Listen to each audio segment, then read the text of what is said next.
Timing was a little off, sorry.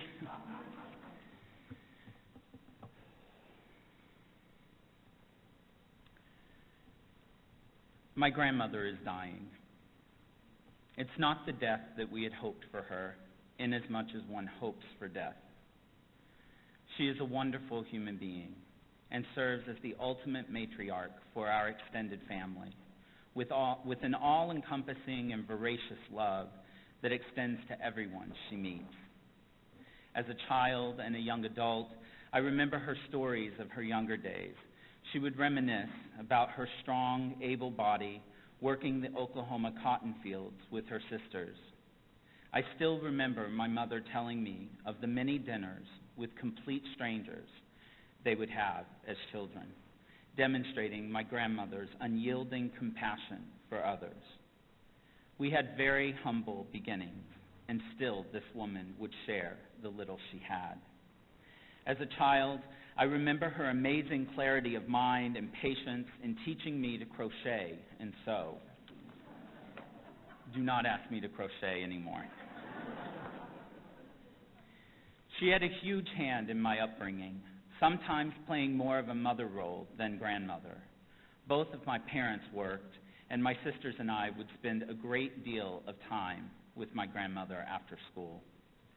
These memories, her stories, and my undying love for her results in a great deal of pain over her current situation. Pain from now seeing this woman's once strong body reduced to a nursing home bed, her digestive tract too weak to process solid food. Her current temperament, understandably sporadic, masks that once ever-present compassion with fits of frustration for her current situation and a fear of the unknown ahead. The mental clarity that raised me, that brilliance in everyday tasks like sewing and crocheting, is gone now, and in its place are episodes of wild fancy, sometimes seeing my deceased grandfather and other times seeing imaginary aunts scurry across her room. Where is her journey headed? How will she get to those everlasting shores that we sung about? Will I see her again in some other land? In March of this year, my family suffered a huge loss. My uncle had been struggling for years with diabetes. The inability to regulate his sugar had resulted in a considerable number of additional health problems, one of which was congestive heart failure. He suffered a massive heart attack and had to be flown from the small Texas town in which he lived to one of Houston's major cardiac hospitals. I flew in to help my family with support, as I was very close to them.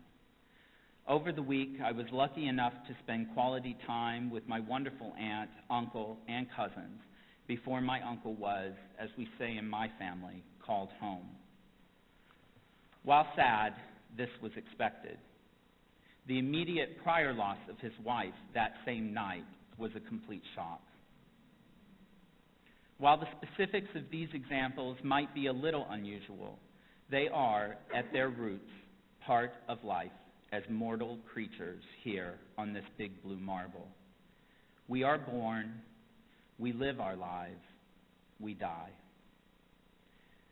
My family's immediate and ongoing dealings with dying and death forced us into a bit of an existential crisis, as much as people from Texas can have existential crises. What happens, if anything, after death? Is my childhood notion of a heavenly home helpful, or does it do more mental harm to me than good? What do I believe about the afterlife now that I'm a Unitarian Universalist? Are there truths in other faith movements that can help us better understand and cope with the concepts of the hereafter? As a young Baptist, I was always taught that the struggles of this life really weren't that important.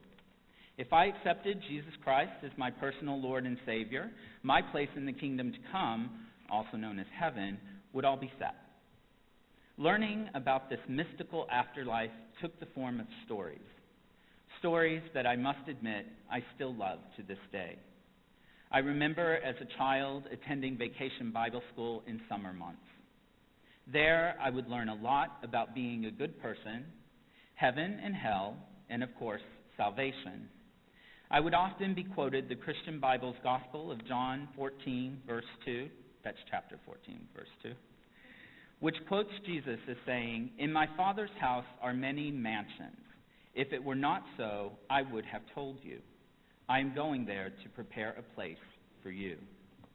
We also had so many hymns about the world to come that spoke of streets paved with pure gold, and then the all too familiar pearly gates, as we saw in today's multimedia presentation.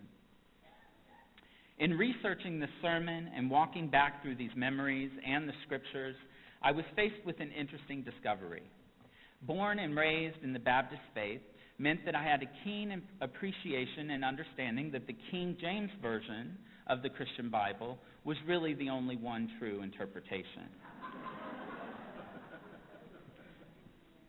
However, according to the Reverend Dr. Gene Wilder of the First Baptist Church in Jefferson, Tennessee, the King James Version of this scripture verse incorrectly translated the Greek word for abode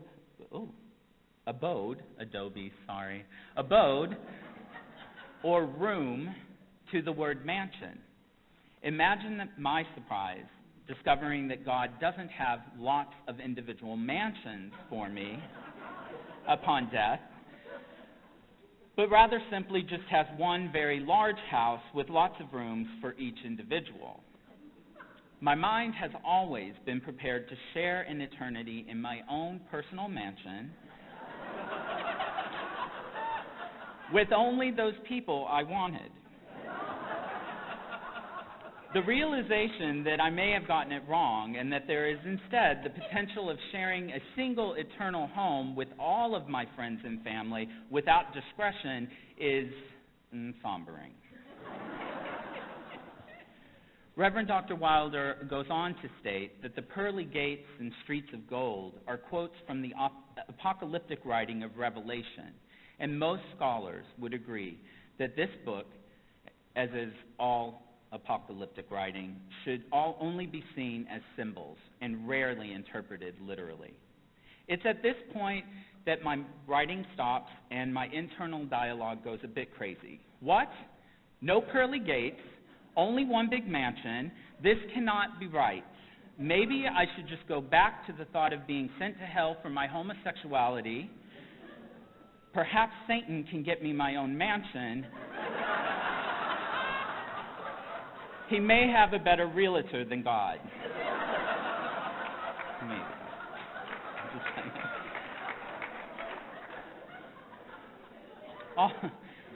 All kidding aside, I do sometimes find my new Unitarian Universalism lacking on the blind hope and faith of my past religious upbringing. You see, when times get tough, my spirit is down. When I look around and sometimes wonder, what is this all about?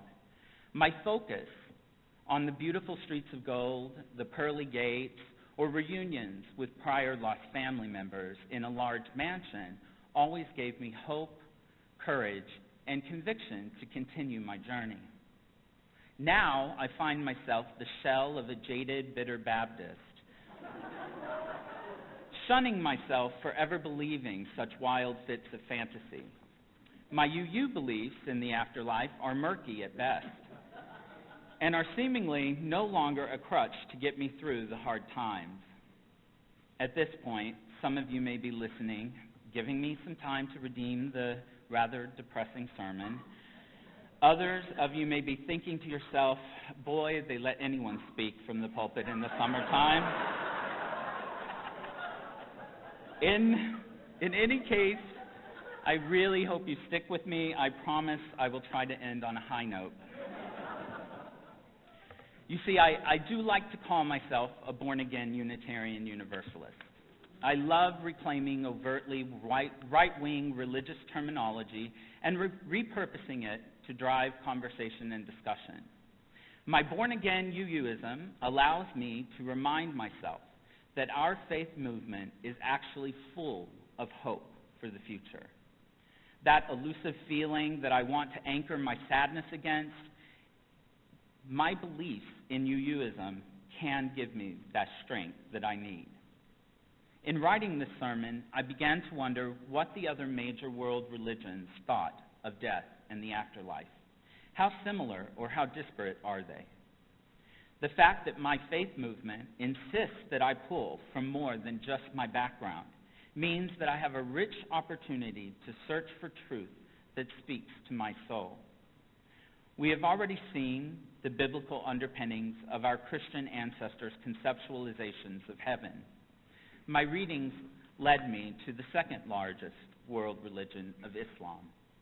I was actually astonished at how similar the Islamic and Christian apocalyptic representations of the end times were. According to Imam Kamil Mufti, one of the few American Muslim scholars who is accredited with successfully combining Western scientific education and traditional training in sacred law, quote, "There is a direct relation between conduct on earth and the life beyond. The afterlife will be one of rewards and punishments, which is commensurate with earthly conduct," end quote. In general, what I found was that Islam contends that death brings with it a slumber.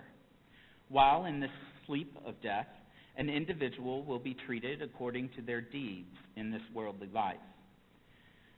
This is where we remain, awaiting the great day of reckoning, when the dead will be resurrected by God, who will then issue final judgment on his people.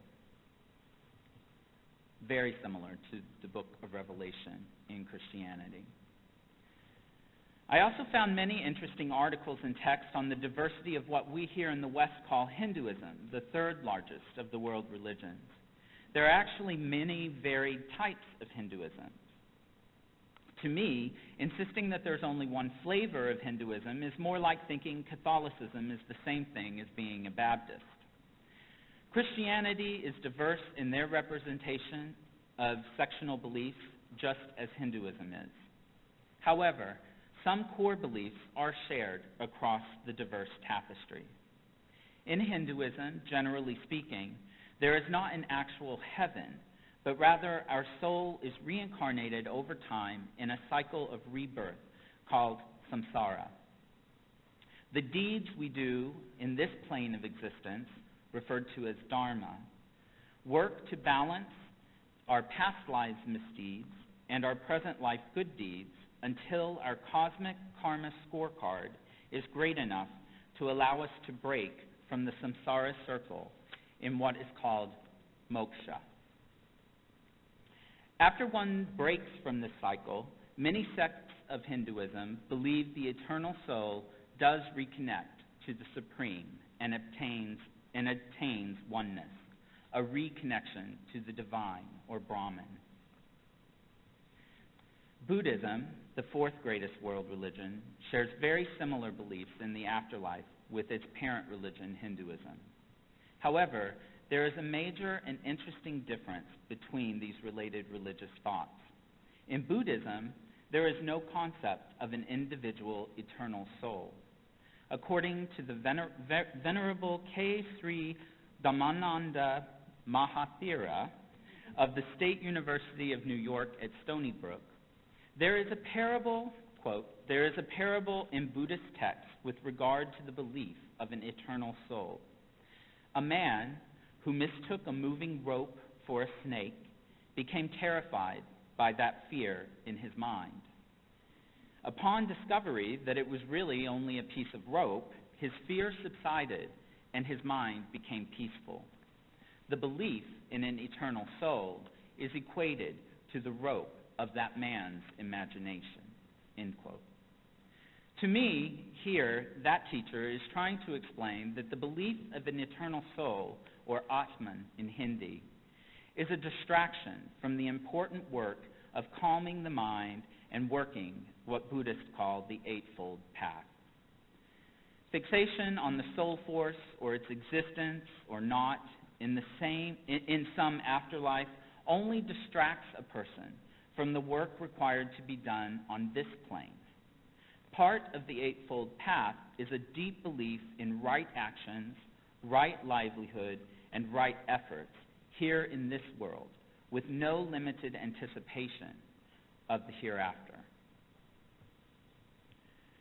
It would also be a mistake for me not to include Judaism in our discussion, as it is one of the principal foundations of our faith movement. Looking into the Judaic myths of the afterlife, we can see a varied belief system. Rabbi Or N. Rose is Associate Dean of the Rabbinical School of Hebrew College in Newton, Massachusetts. He recently published an article, Heaven and Hell in the Jewish Tradition. He indicates that, as with most of these end-of-life myths from the other faith movements, the readings should be taken with a grain of salt. He points out, for example, that there are varied words for the hereafter in Hebrew. Olam haba refers to a heaven-like afterlife that should be manifest eventually on earth after the Messianic era is reached. But other writings refer to a Gan Eden, similar to the original Garden of Eden prior to humanity's fall from grace. In any case, Rabbi Rose acknowledges that most modern Jewish followers would today choose to focus on the biblical model of Judaism, which hones its practitioners on improving the life of all on this plane of existence through the mitzvah of tikkun olam, or healing the world, a deep mystical belief that our actions and treatment of each other in this life can hinder or aid in the realization of the Messianic era, a return of the kingdom of God here on earth through our actions and intentions. So here we are, a bunch of very different stories of the end times and afterlife. Frankly, I find the diversity of the stories confusing and frustrating. Which should I believe?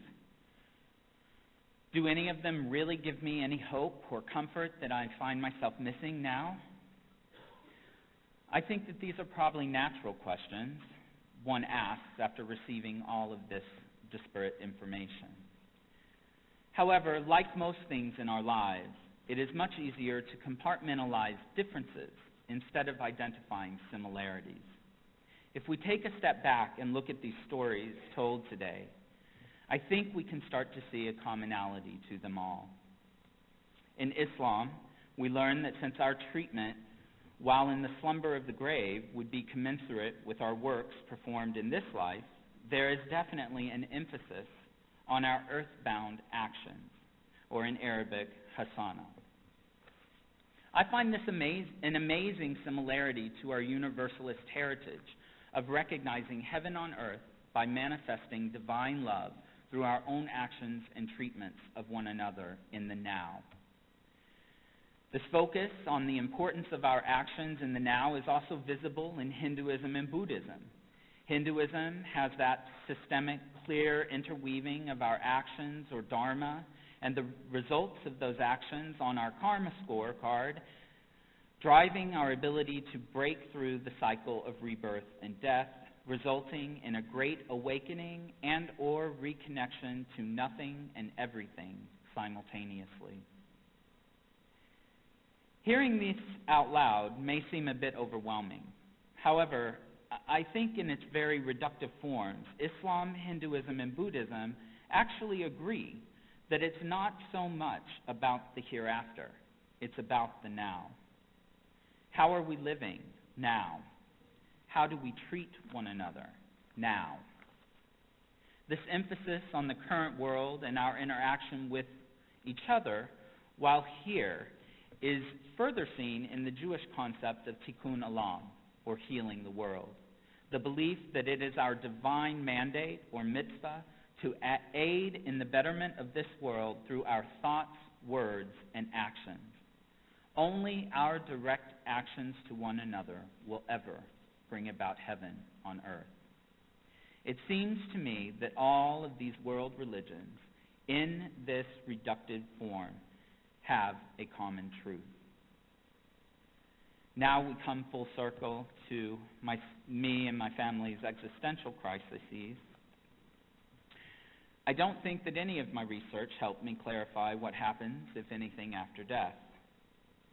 This investigation instead points my mind from the worrying of an afterlife to the focus on the present and my behavior toward myself and my greater world. But what do I do about my fits of despair and sadness? If I can't hope any longer for pearly gates or mansions, what is going to keep me going through the tough times? For me, this is where the universalist belief that I directly impact the world around me as a channel of divine love or inspiration lifts me out of despair and frustration and renews in me a sense of hope in the now rather than the great unknown.